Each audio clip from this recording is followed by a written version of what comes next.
बिस्मिल्लाहिर्रहमानिर्रहीम। अस्सलामुअलैकुम। कैसे हैं आप सब? उम्मीद है आप सब ठीक होंगे। अगर आपने अभी तक मेरा channel teaching motivation system by Lishma Mateen को सब्सक्राइब नहीं किया है तो इसको जल्द से जल्द सब्सक्राइब करें ताकि आने वाली तमाम नई वीडियोस का नोटिफिकेशन आपको बर वक्त मिलता रहे। आज हम अपना लेक्चर स्टार्ट करने जा रहे हैं चैप्टर 20 का फिजिक्स का।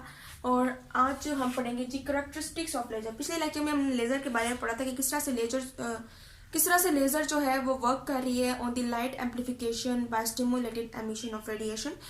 आज हम इसी के बारे में बात करेंगे और इसकी कैरेक्टरिस्टिक जो है उसके बारे में बात करेंगे।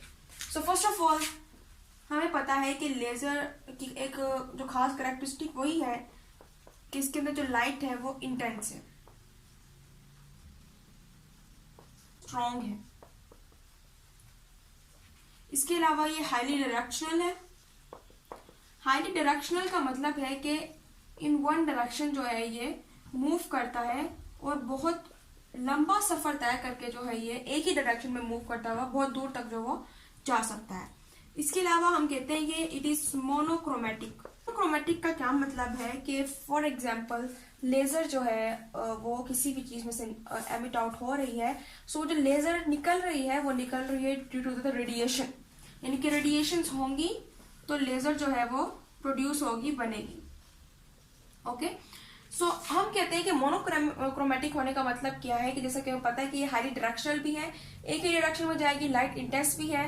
वो इसी वजह से है कि जो लेजर है वो मोनोक्रोमेटिक है, यानी कि रेडिएशंस जो उसमें से पास आउट हो रही है, निकल रही हैं, वो है सेम वेवलेंथ की जो वेवलेंथ है वो सेम है। ओके इसी वजह से जो लेजर है वो दूर तक जो है वो सफर कर सकती है। जैसे कि मैं यहाँ पर अगर ड्रॉ करूं कि मेरे पास ये जो रेडिएशंस निकल रही है इसमें से, फॉर एग्जांपल ये फर्स्ट वेव जो है ये मैं ड्रॉ कर रही हूँ। ओके अगर मैं देखना चाहूँ यहाँ से कि मेरे पास ये फॉर एग्जांपल पॉइंट ए है और ये पॉइंट बी, हम कहते हैं कि जो मैक्सिमम एम्पलीट्यूड, जो फर्स्ट मैक्सिमम एम्पलीट्यूड है फर्स्ट क्रेस्ट का और दूसरे क्रेस्ट का, उनके दरमियान का जो पूरा जो डिस्टेंस है ये हमारे पास होता है वेवलेंथ। ओके और ये जो ट्रफ है हमारे पास और दूसरा ट्रफ जहाँ पर मैक्सिमम एम्पलीट्यूड है, यहाँ से लेकर वहां तक का जो डिस्टेंस है वो भी हमारे पास क्या है, उसकी वेवलेंथ। अब आप देख सकते हैं कि इस तरह से जब वेव जो है वो मूव करती रहेंगी, आप देख सकते हैं कि हर वेव जो है उसकी वेवलेंथ जो है वो सेम आ रही है। इसी वजह से जो लेजर है उनके अंदर जो जितनी भी रेडिएशन है उनकी वेवलेंथ सेम होती है। इसकी वजह से वो एक ही डायरेक्शन में मूव करती है, ना कि स्प्रेड आउट होते हैं। जैसा कि आपने सिंपल टॉर्च देखा है उसके अंदर लाइट्स जो है वो स्प्रेड आउट हो जाती हैं।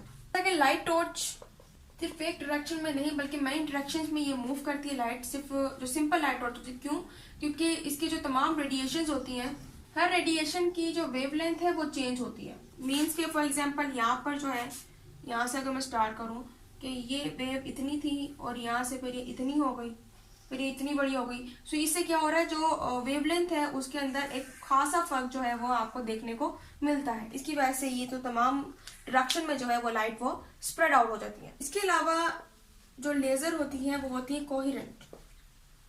कोहेरेंट का मतलब क्या होता है कि जो रेडिएशंस हैं उनके अंदर वन फेज डिफरेंस मौजूद होता है। कैसे? फॉर एग्जाम्पल ये मैंने एक वेव के लिए ड्रॉ किया है कि मेरे पास यहाँ पर मौजूद है कि ये एक वेव जा रही है। ओके इसी के साथ साथ यहाँ से दूसरी वेव भी जो है वो, ठीक है, दूसरी वेव भी क्या कर रही है, मूव कर रही है। फॉर एग्जाम्पल दूसरी वेव भी क्या कर रही है, यहाँ पर मूव कर रही है। अब टाइम के साथ साथ जैसे जैसे टाइम जो है वो पास होता जाएगा, ये वेवलेंथ जो है वो आगे से आगे बढ़ती जाएगी। मगर एक खास टाइम पर, एक स्पेसिफिक टाइम पर दोनों वेव्स जो है जिनका मैक्सिमम एम्पलीट्यूड हम देखेंगे वो एक ही पॉइंट पे आ रहा होगा। जहां पर उनका मैक्सिमम एम्पलीट्यूड होगा वो एक ही स्पेसिफिक टाइम पर जो है वो मूव करेगा।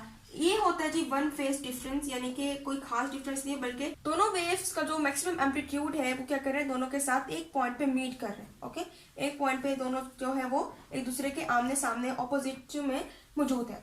ये हमारे पास होती है जी कोहेरेंट।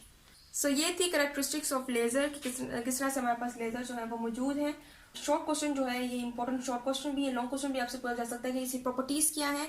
इसके अलावा आपसे पूछा जा सकता है कि लेज़र जो है वो किस पर वर्क करती है। तो आपको पता है कि वर्क करती है on the light amplification of stimulated radiation of emission.